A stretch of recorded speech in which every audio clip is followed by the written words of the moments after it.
Hi, welcome to Durgambigai kitchen. இன்றைக்கி நம்ம தோசைக்கு எந்த பதத்தில் மாவு அரைக்கலாம் அப்படிங்கிறத பார்க்கலாம் வாங்க.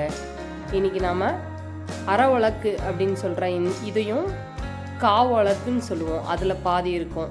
இதையும் தான் மெஷரிங்க்கு எடுத்துக்க போகிறோம். அரை உலக்கில் ஒரு 3/4 பங்கு நம்ம மிளகு அரிசி எடுத்துக்கலாம். ரேஷன் கடையில் அந்த பெரிய பெரிய அரிசி போடுவாங்கள்ல, உருட்டு அரிசி, அதை எடுத்துக்கலாம். பேலன்ஸ் இருக்கிற போர்ஷன் நம்ம பச்சரிசி எடுத்துக்கலாம். பச்சரிசி ஏன் எடுத்துக்கிறோம் அப்படின்னா தோசை நல்லா கிறிஸ்பியாக வரும். அதுக்காக நம்ம பச்சரிசி எடுத்துக்கலாம். அப்புறம் காவலக்கு அப்படின்னு சொல்லுவோம்ல, அதில் ஒரு அரை பங்கு நம்ம முழு உளுந்து எடுத்துக்கலாம். அப்புறம் ஒரு ஸ்பூன் அளவுக்கு வெந்தயம் ஆட் பண்ணிக்கலாம். இதை ஒரு 4 to 5 டைம்ஸ் நல்லா வாஷ் பண்ணணும். நம்ம ரேஷன் அரிசி எடுத்துருக்கிறதுனால நல்லா நம்ம அது களைஞ்சோம் அப்படின்னா தான் அந்த ஸ்மெல் அடிக்காமல் இருக்கும். அப்புறம் இது நல்லா மூழ்கிற அளவுக்கு வாட்டர் ஆட் பண்ணி ஒரு 4 to 5 hours நல்லா அது ஊறட்டும். அப்புறம் 4 to 5 ஹவர்ஸ்க்கு அப்புறம் எடுத்து அதுவும் 3 to 4 டைம்ஸ் நல்லா வாஷ் பண்ணதுக்கப்புறம் நம்ம கிரைண்டர் போடலாம். கிரைண்டரை ஆன் பண்ணிவிட்டு அப்புறம் கொஞ்சம் கொஞ்சமாக நம்ம அந்த அரிசி களைஞ்சி வச்சுருப்போம்ல, அதை கொஞ்சம் கொஞ்சமாக நம்ம ஆட் பண்ணணும்.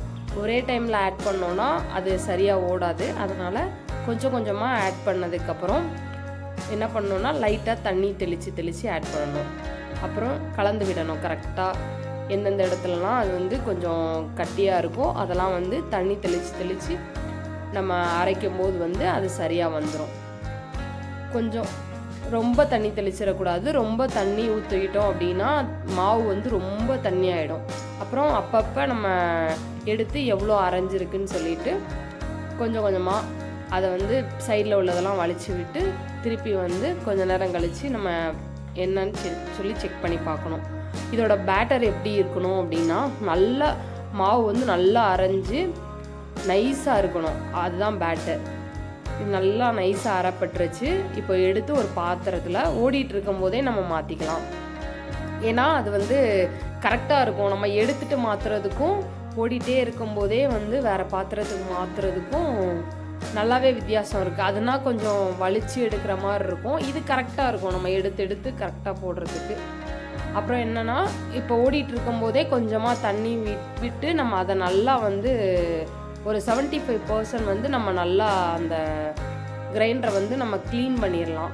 அது திருப்பி எடுத்து நம்ம க்ளீன் பண்ணும்போது நமக்கு கொஞ்சம் நல்லா கம்ஃபர்டபுளாக இருக்கும். அதுக்காக இது எங்கெங்கெல்லாம் மாவு ஓட்டிகிட்ருக்கோ கிரைண்டர் ஓட்டிகிட்டேவும் நம்ம தண்ணி தெளித்து நல்லா அதை கழுவி எடுத்து வச்சுக்கலாம். இப்போது தேவையான அளவு சால்ட் ஆட் பண்ணி நல்லா கைவிட்டு அடி ஒட்ட கலக்கணும்.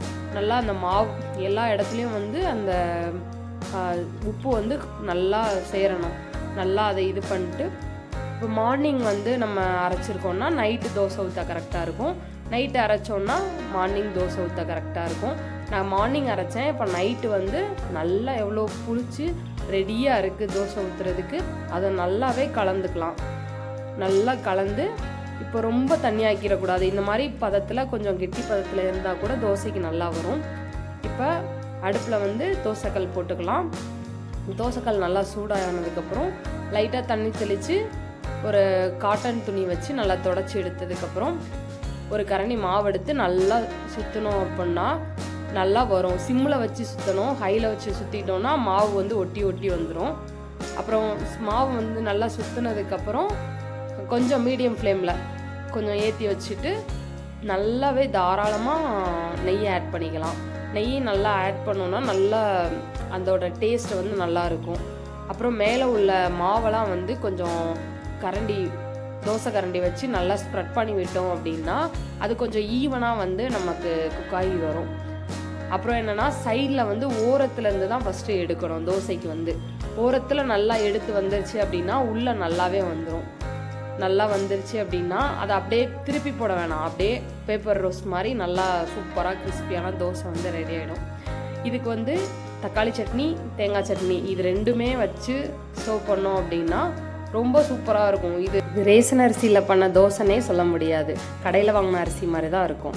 பிடிச்சிருந்தா லைக் பண்ணுங்கள், கமெண்ட் பண்ணுங்கள், ஃப்ரெண்ட்ஸ் அண்ட் ஃபேமிலிக்கு ஷேர் பண்ணுங்கள். தேங்க்யூ.